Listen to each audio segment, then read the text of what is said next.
Today, I am joined by Dr. Morgan Anderson.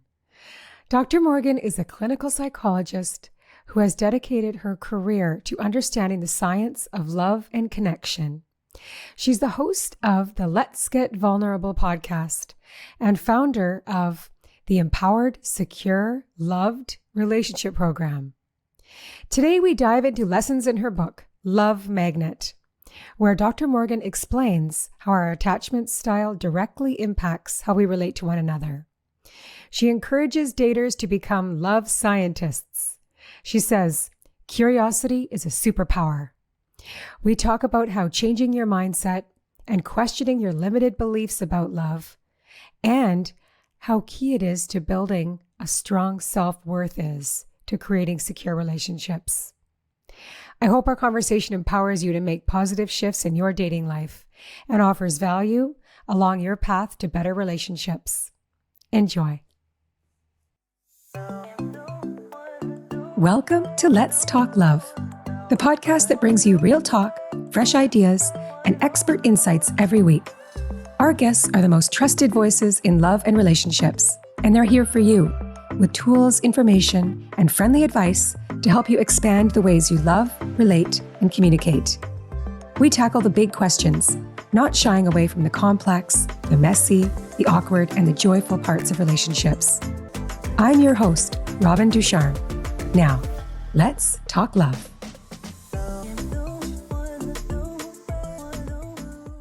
Hello, everyone, and welcome to Let's Talk Love. Today, I am joined by the beautiful and brilliant Dr. Morgan Anderson. Dr. Anderson, thank you for being with us, Morgan. Thank you so much for having me. I'm really looking forward to this conversation. Me too. I see the book behind you, and I have been loving your book. I've been reading it for the past few weeks, about 3 weeks, and taking time and listening to your podcast and getting to know you. And we've been following you for a while. So I'm just so incredibly grateful to have you on our show and learn from you. So this is just a real pleasure. So thank you again. Oh my gosh. The pleasure is mine. And I'm glad you're enjoying the book. And that's awesome. So you are a clinical psychologist. You're obviously an author. You are a relationship coach. You work with people day in, day out to help them with their love lives. And your book is called Love Magnet. So first I thought we would talk about, just for you to give us just a background on yourself and dive into your story. I love how in your book and on your podcast and everything you do, you share so much about yourself, which I think is really important, that we share our stories, because that's how we learn from each other, right? So you're really great and vulnerable with sharing your life with us. So tell us how you became a successful psychologist and relationship coach. What led you down this path? Yes, of course. Like so many people that go down the path of clinical psychology, I did experience childhood trauma. I lost my mom at a young age. I was 6 years old. And I think through that loss, and then also through watching my dad begin dating and going through different relationships, and I sort of began to see, okay, this can go very badly. Like I started to see really unhealthy relationships at a young age. And just dealing with my own loss and my own hangups. By the time I got to college, I was just in toxic relationship after toxic relationship. I was really struggling in my own love life, right? We become experts in the areas that we struggle in ourselves. We need to learn, right? Yeah. Yep. And then, I talk about this a lot on the podcast, that I had a rock bottom moment. And for me, it was after dating a narcissist. I was in a relationship with a narcissist for a year and a half. And it did end in filing a police report. And I had very low self-worth. I was completely isolated from my family and friends. And I was just in this place where I knew I could not keep doing the things I was doing in relationships. It wasn't healthy for me. And it was this decision of I can keep numbing this and doing this again and again, or I can choose to heal. And thank goodness I chose the path of healing, and I dedicated myself to studying attachment theory in my doctoral program, working with couples. I just committed to, I will figure out what it takes to have a healthy, securely attached relationship. And that's what I've devoted my career to. And I've just been so lucky to help over 450 people now go through the program I developed, and it works. And I'm an example that it works. I'm in an incredible relationship now, and so, securely attached, healthy love is available. Yeah.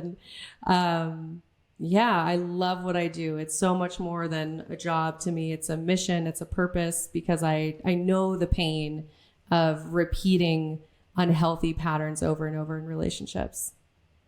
Yes.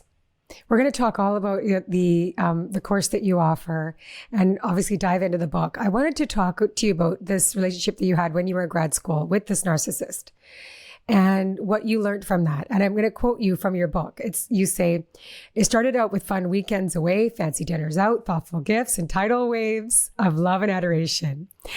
I now know what I was experiencing was love bombing. 6 months in, our relationship completely shifted from pleasure to immense pain. The person I believed to be my soulmate became my worst nightmare. After 6 months of experiencing emotional abuse, my self-worth plummeted to its lowest point, and I completely hit rock bottom, like you said.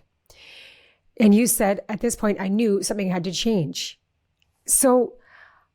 And then you said, what I didn't realize was that I was paving the way through that relationship and that learning from that relationship into the career that you have now." So there was a few, when I read that part of your book and your experience, I did want to talk about like the narcissistic relationship, the narcissist that you were with, and how we can, because this is so common now, Morgan, is it not? Because first of all, this word wasn't even in my vocabulary until maybe the last 5 years. It's now become this word that a lot of us are familiar with, and maybe looking out for these people that maybe exhibit these traits. So that's something I wanted to talk about, like how prevalent this has become, that strong women are being involved with people or that are exhibiting these traits. And why is that happening? But then the other side of this, which is the positive, is that with that relationship brought you to this place where you are now with your career. So there was blessings in that experience, even though it was so incredibly painful and you hit rock bottom. Yes. Lemons into lemonade, and yes. It's so interesting. This is kind of a side tangent, but he still finds ways to contact me. That's what narcissists love to do. They're very creative about still finding ways to contact you. So he'll find, a different Google Voice number or something. And he actually contacted me the other day, and all I said was, "Thank you for forcing me to heal." And then I blocked him. Wow, Morgan. For sure. So, So that was by text, or was that by? Yeah, via text. Yeah. Good on you. And I think it's, usually I never engage, but he was being very apologetic, and who knows, maybe he's doing a ton of work on himself. I have no idea where he's at, but It's so beautiful that I am in this place now where I just have immense gratitude for that experience, because it was so, so painful that it did force me to heal.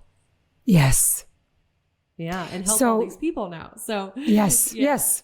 There was blessings in that. So yes.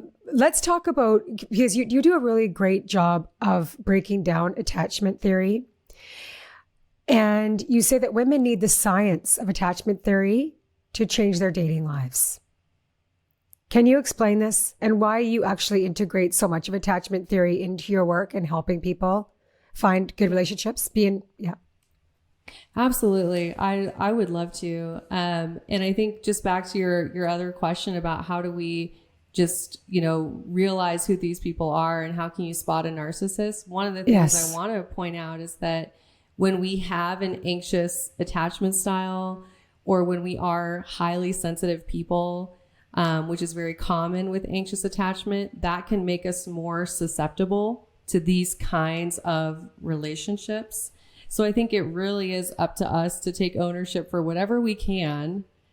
But then there's also this really important acknowledgement that this can happen to anyone. You can get in a relationship with a narcissist, no matter who you are. I've worked with doctors, lawyers, CEOs of companies, people who are very high up, and you would look at them and go, how did this happen? And narcissists are very good at what they do. And they will prey on people who are highly empathic, and people with an anxious attachment style a lot of times. So there's both of the compassion and the grace of this can happen to anyone. And let's do everything we can to take ownership for how can I attract a healthy, securely attached, great relationship. I think it's both. Awesome. And I think that's what we're going to dive into in this conversation. So understanding, like, how do you explain, because we've done a lot of work and talk around attachment theories on our show. But how can you break it down in like a palatable way, in a concise, so we can get more into your book? I love it. But it is a big part of your book. I get it. Yeah. I always tell people attachment theory is the missing piece of the dating puzzle or the relationship puzzle. And when you really understand it and then apply it to your relationship life, it makes a huge difference. Attachment theory essentially is the science of why we do what we do in relationships and why we are attracted to the people that we are attracted to. And with that understanding comes compassion. With compassion comes change. I do have a great quiz. If your audience wants to take a quiz and learn what their attachment style is, definitely go to the link in my Instagram bio, Dr. Morgan Coaching on Instagram. There's a link there. I think it's really important to tell people this is a tool for understanding, and I need you to know that you're not doomed to whatever attachment style you have, and that there's so much research out there, including my own experience and client experiences, that show that you can always move towards secure attachment, no matter where you're at or what your past has been. So I always want to lead by saying that, and that it's just a tool for understanding ourselves. And there's 4 main styles. We have anxious attachment, avoidant attachment, disorganized or fearful avoidant, and then secure. And secure is where we all want to be. I'm happy to break those down really, really quickly. Sure. Okay.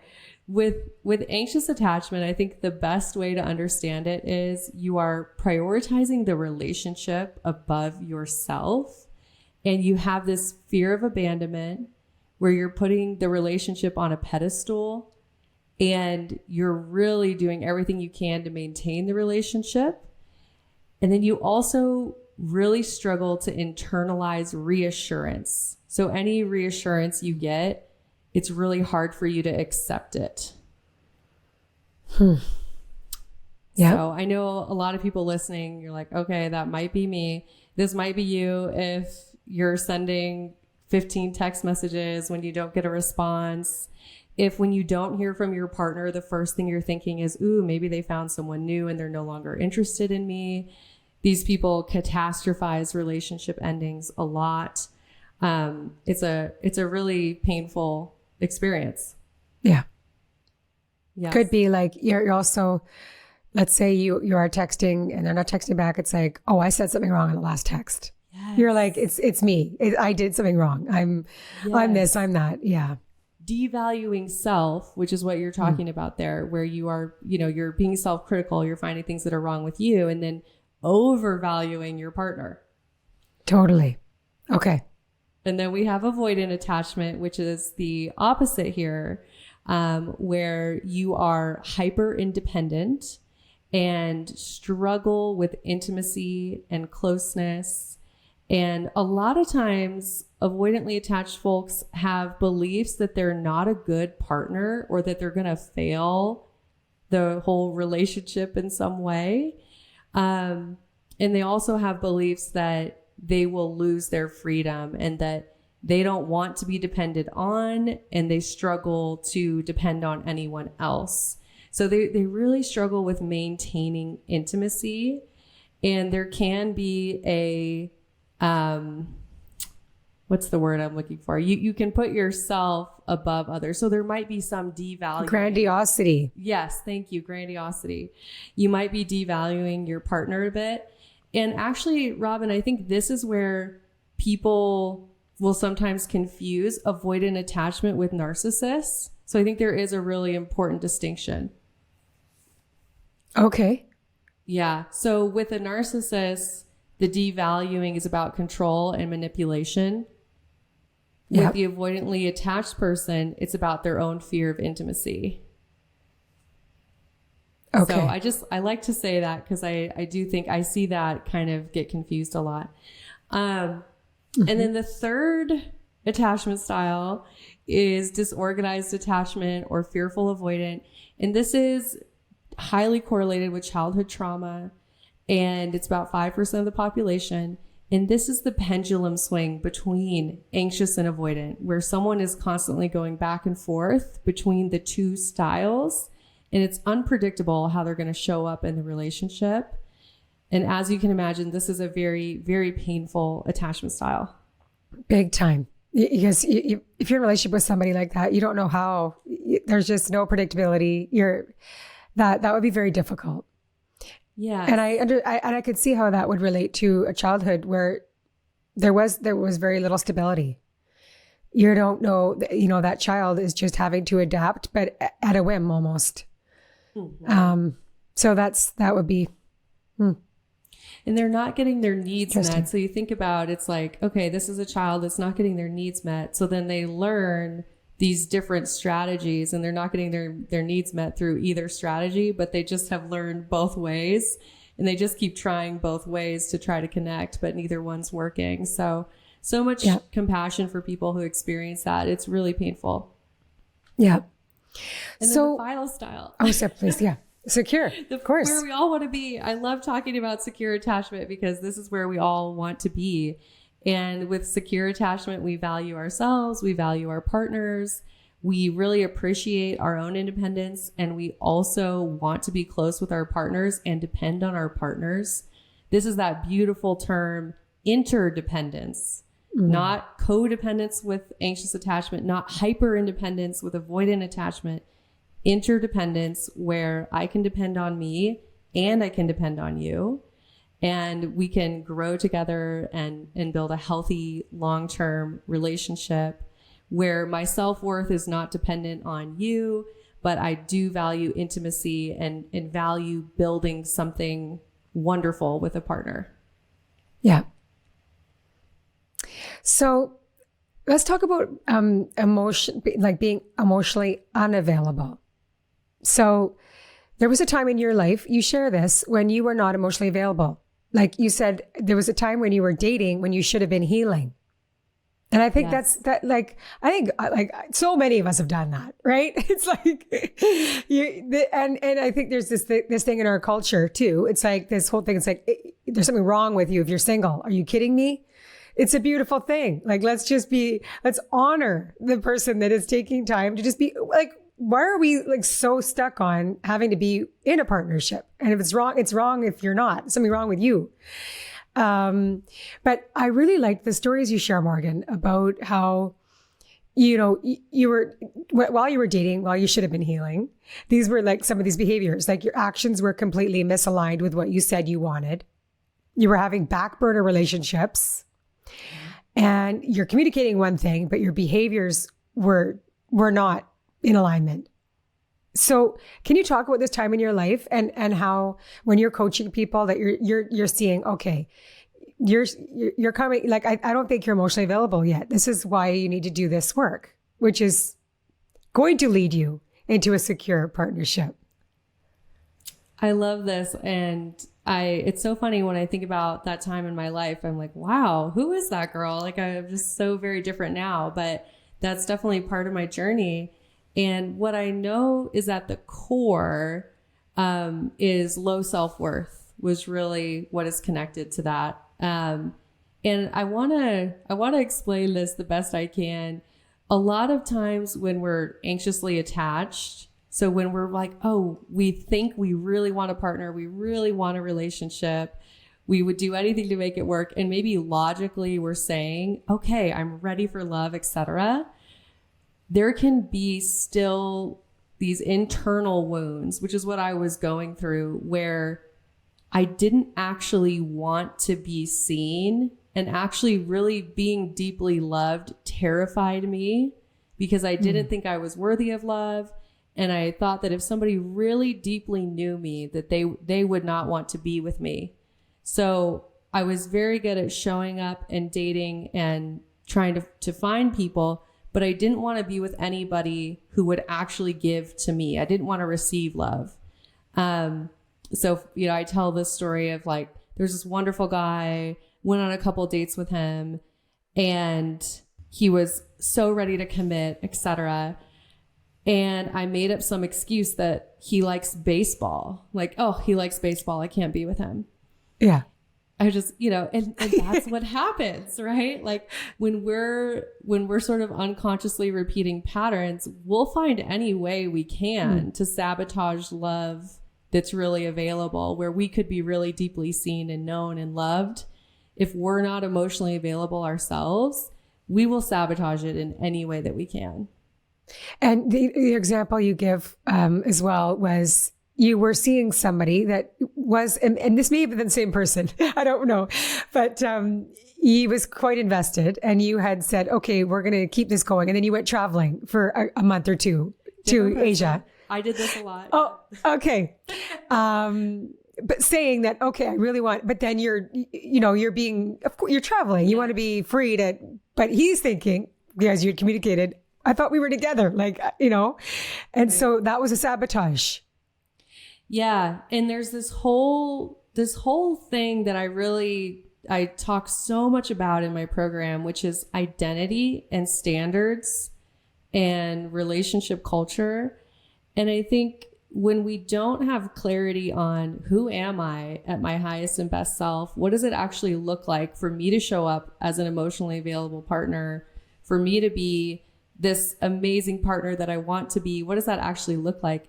If we haven't developed the clarity on that, we run the risk of just looking for it in everyone else without calling ourselves out on it, which is exactly what I was doing. And I think a lot of us can relate to of, oh, we want this incredible partner, but maybe we haven't done the work ourselves to show up to our own standards, right? Yes.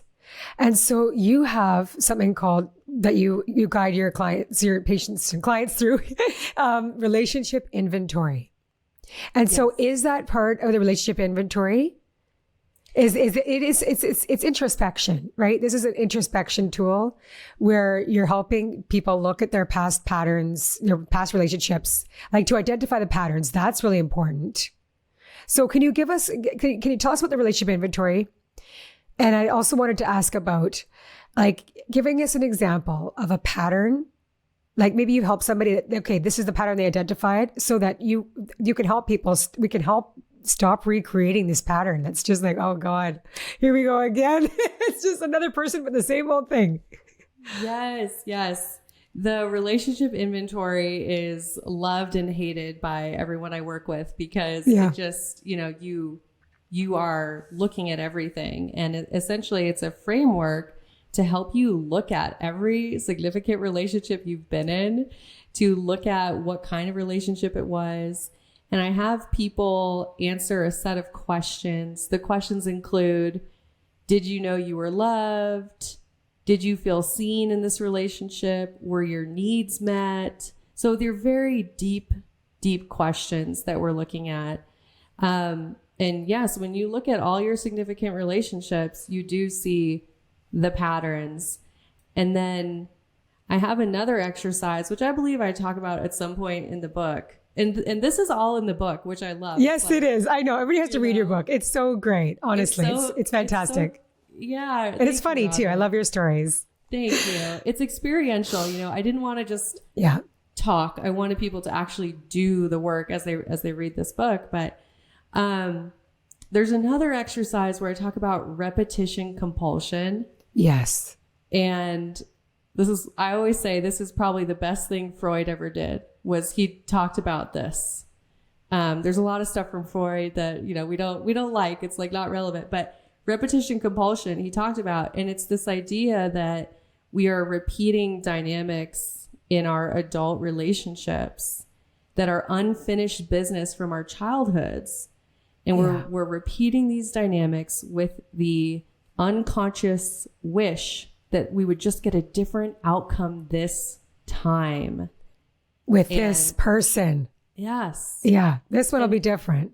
Yes. This time it'll work out. I'll get them to love me this time. So, that question you asked me about what's a common pattern I see is just the person who is attracted to the emotionally unavailable partner who can't really show up for them. Maybe it's somebody who pops in and out of their life. I talk to people all the time that have been in those kinds of relationships for years. We're talking years, right? Of like people who pop in and out. They can't really give to you consistently, but yet you're still wanting it to be different.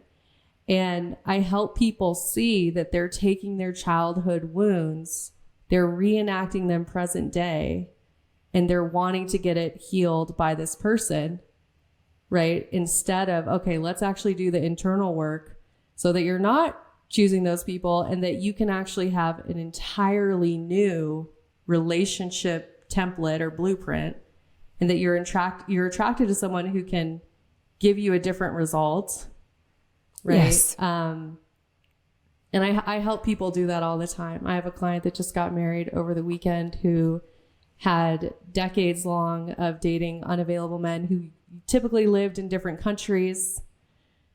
That's unavailable. Because we love long distance. When we're looking for unavailable, we love long distance, right? So she had this long history, and she did this inner work, and she attracted this incredible man into her life who is consistent and stable. And she was finally attracted to consistent and stable because of her inner work.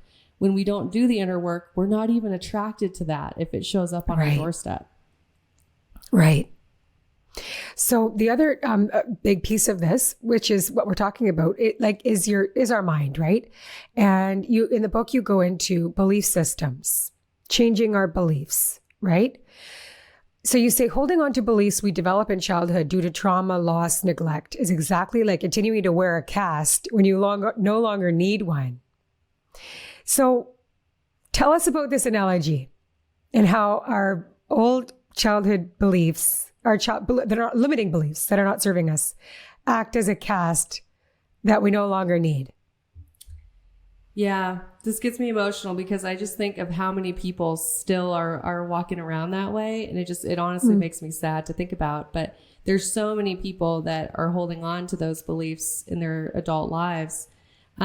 This comes from the idea that as children, we have no ability to set boundaries with our parents or to tell our parents that we can't be in a relationship with them.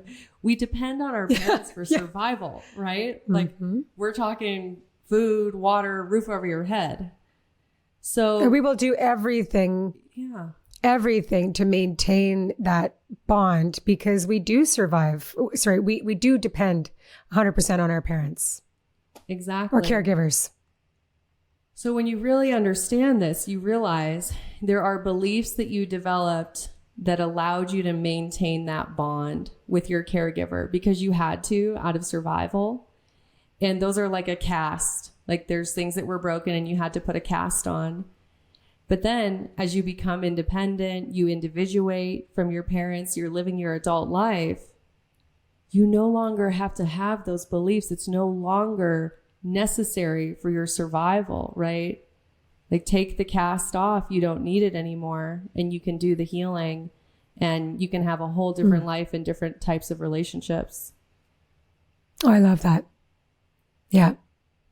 It's just, I think that, and that's what the power behind your work is, that you're helping people identify what are those beliefs Because you like, and that's something that, this has taken me the years that I've lived, 45 years. And it wasn't until like I guess I was late 20s where I'm just like, beliefs are absolutely not set in stone. I'm changing my beliefs all the time.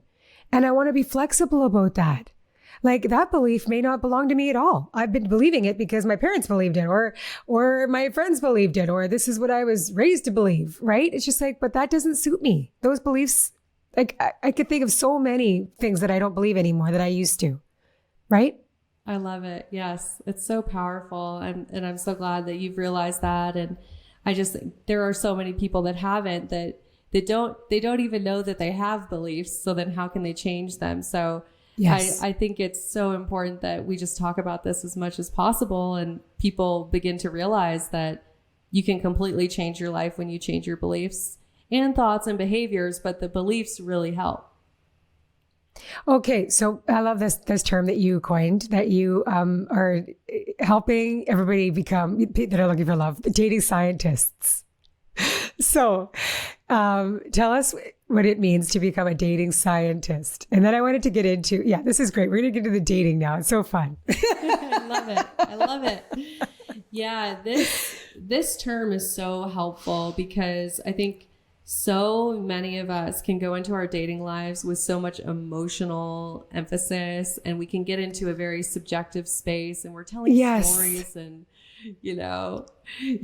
if you're anything like me, like maybe you meet someone and you're like, ooh, this is the one. We're gonna get Oh married. God, how many times have we've all done it. It's the fairy tale thing. It's just ingrained in us. Yeah. The fairy tale. So I love to have people think about, okay, I am gathering data. That's what you're doing. Gathering data. And please, please, please, if you are dating, I want you to think about, it matters how you feel when you are with them. Do you even like them? Do you like how you feel when you're around them, right? Instead of, oh my gosh, do they like me? Does he like me? Does she like me? Yes. You like, it's like, this is so important.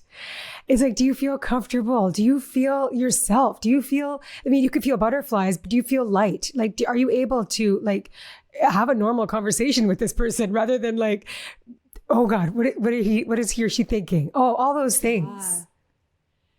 The right person for you will help regulate your nervous system, and you will feel more like That's yourself. A good one. That's good, Morgan. Yes, the right person will help you regulate your nervous system. Oh, yes. So this is what the task is if you're dating. It's like you become this dating scientist. You're an information gatherer. You talk about the power of curiosity. It's hot to be curious, right? Yes. You say curiosity is your superpower.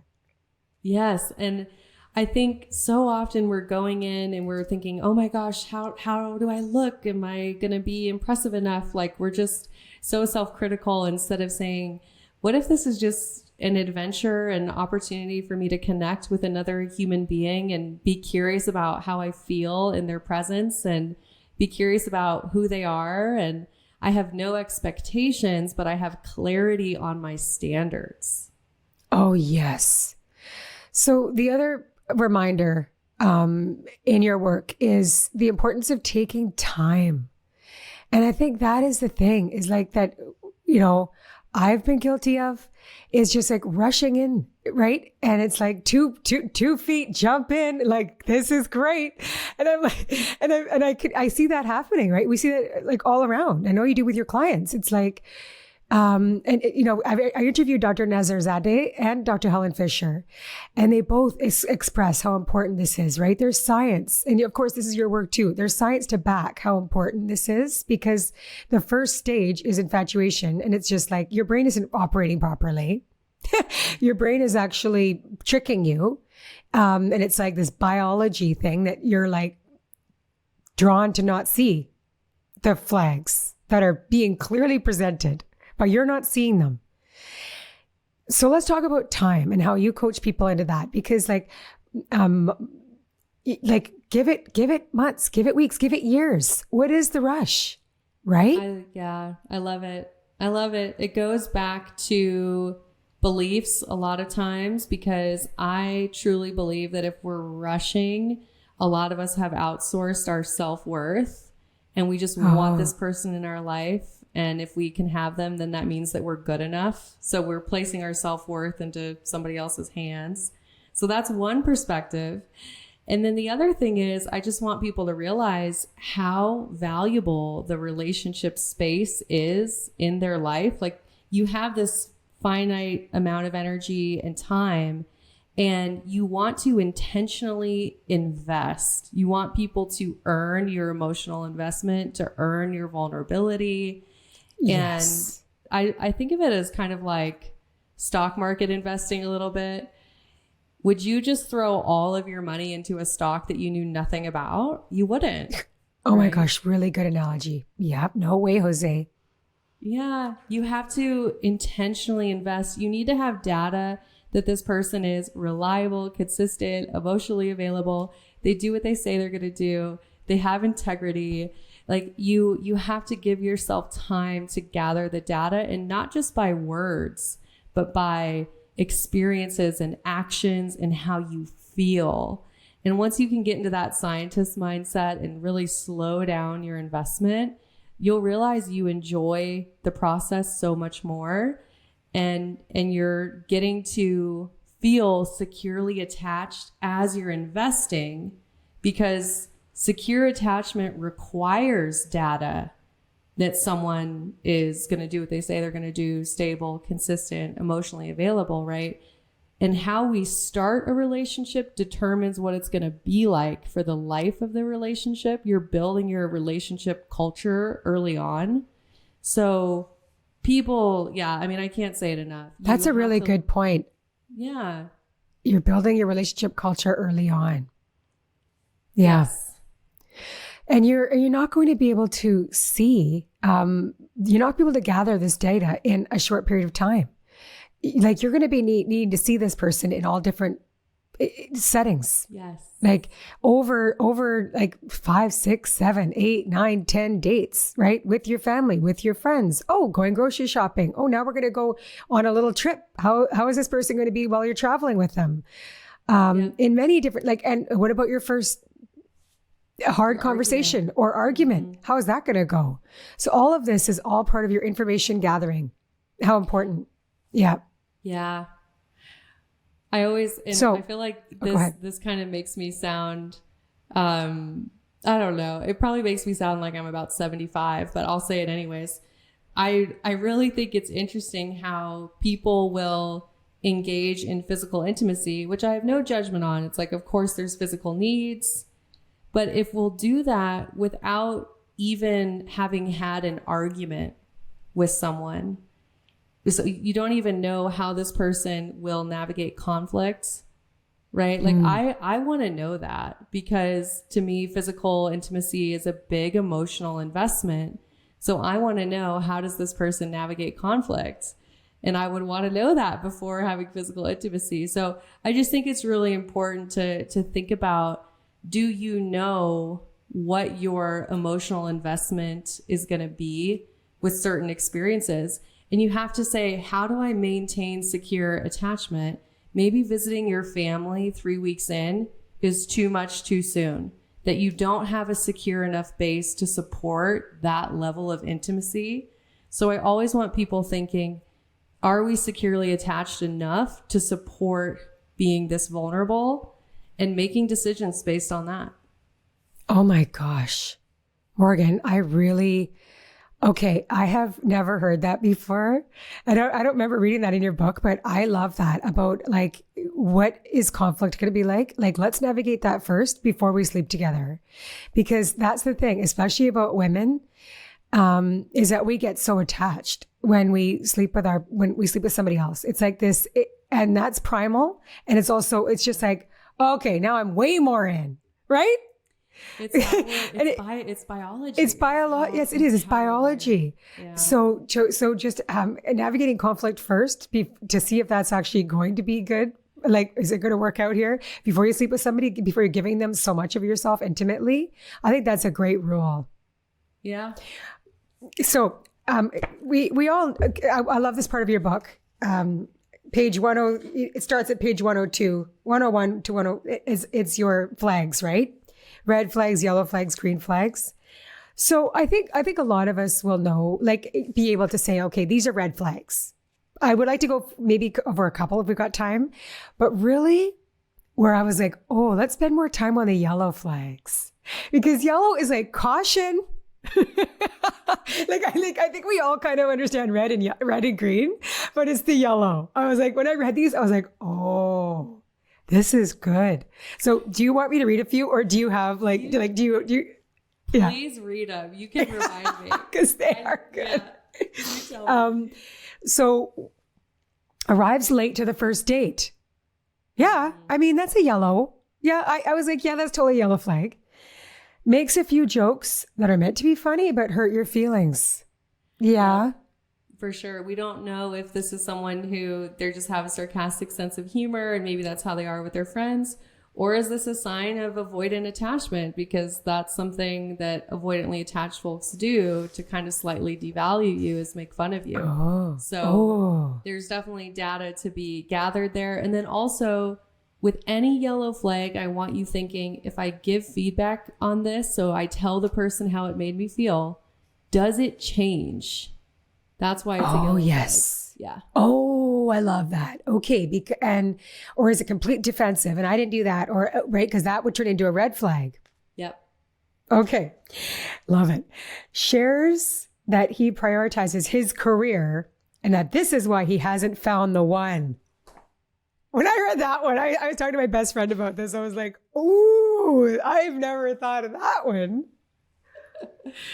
That's like shots fired at like 60% of all the men out there.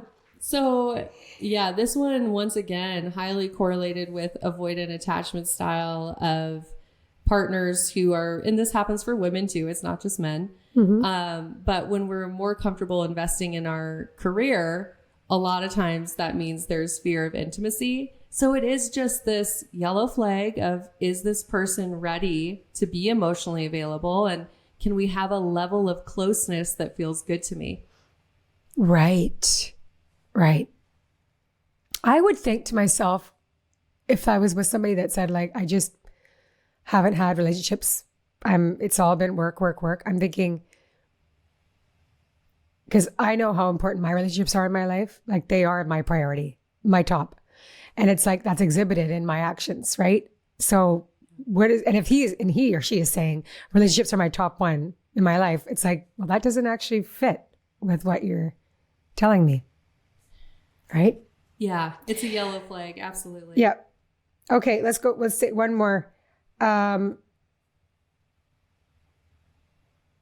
Shares that he struggles to open up and finds it hard to express himself, but he wants to work on it.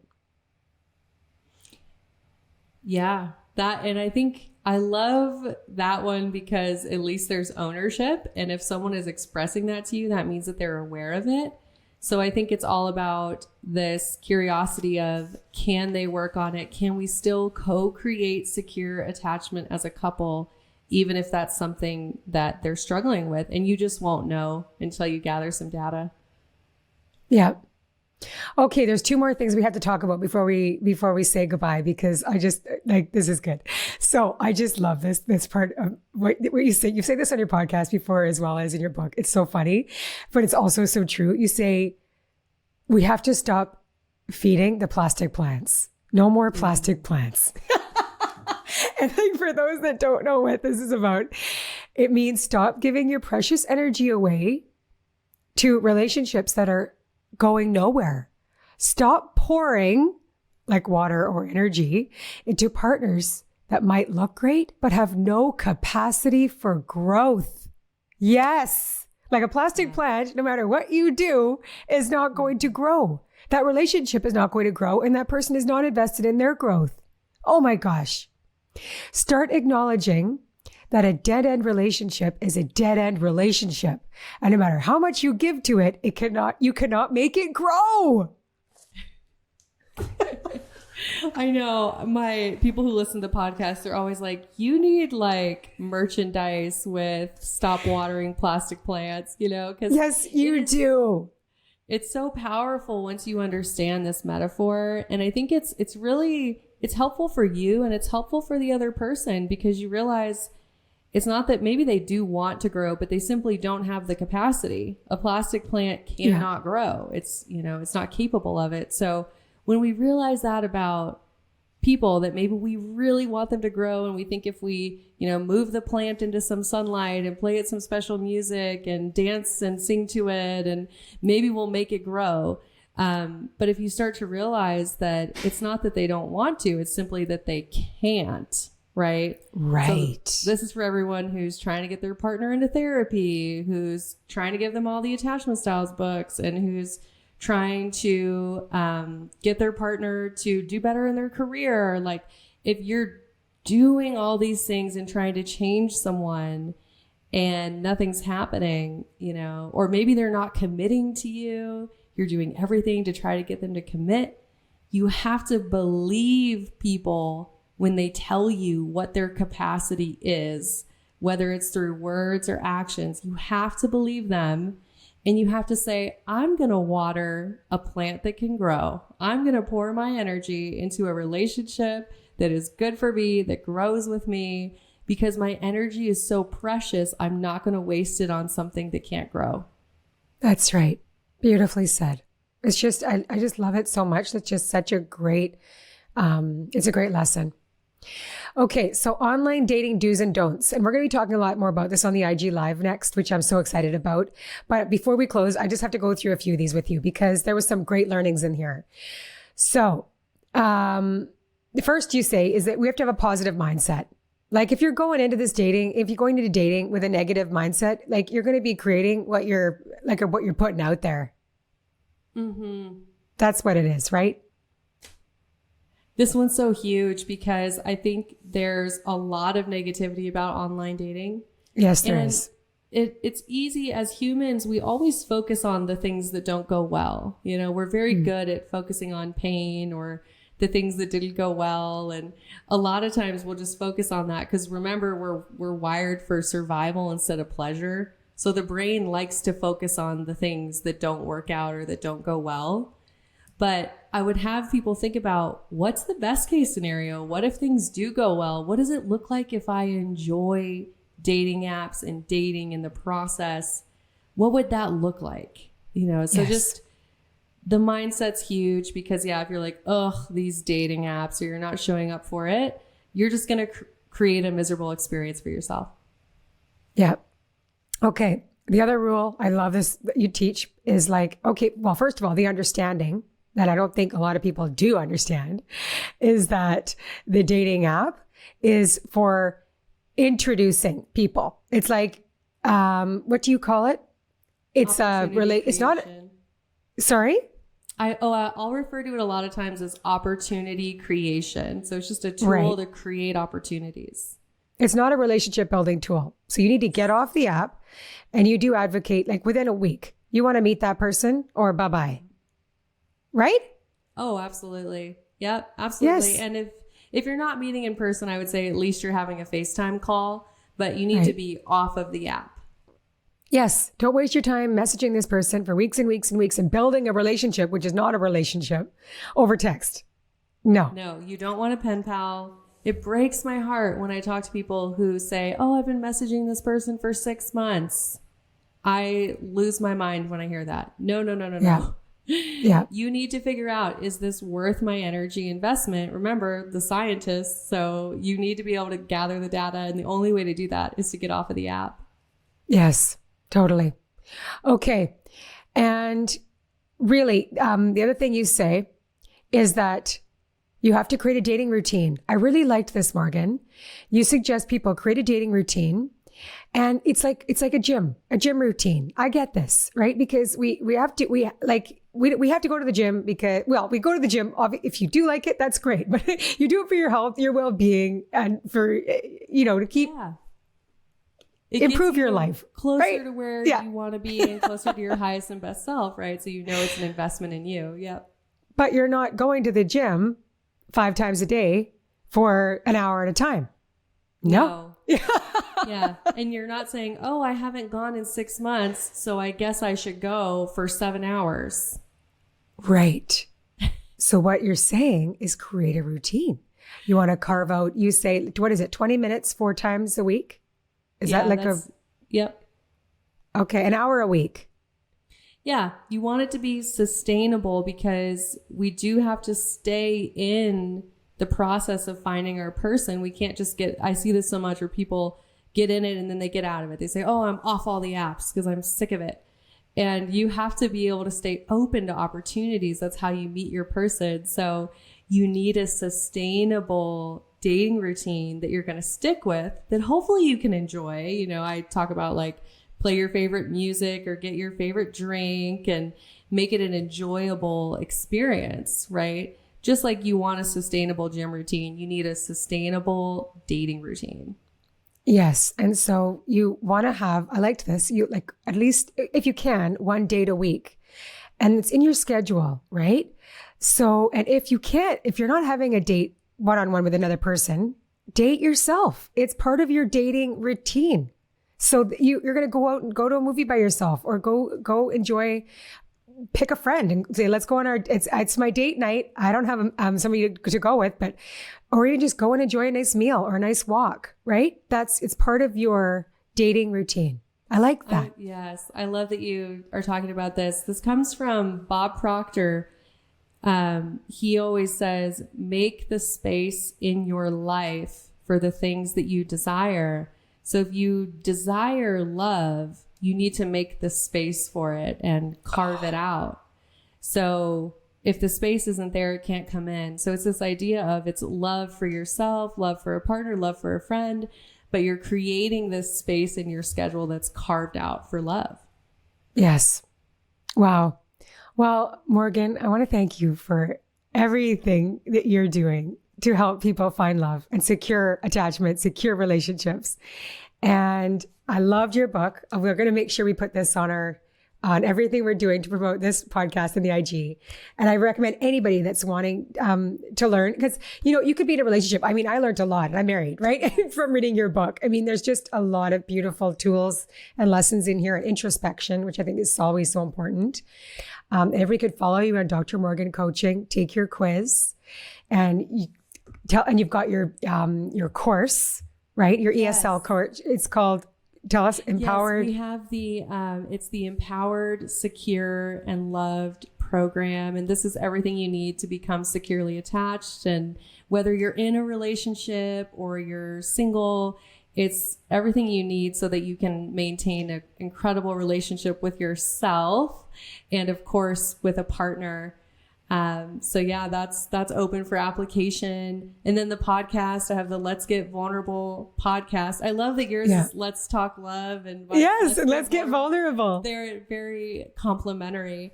And I just want to thank you for all that you do. And I know you have an incredible community, your podcast, the events. It's so amazing to see all that you're doing. So thank you so much, sweetheart, for hosting me. Yeah. Oh, thank you. Well, I'm going to close our podcast with a blessing, and it's from your words and your sentiments. But we do this on all the episodes now. So may we all become love magnets, allowing us to transform the way we see ourselves, empowering us to develop the healthy, stable, resilient relationships that we desire. That is a blessing for all of us. And thank you again, Morgan. Thank you for having me. Thank you so much.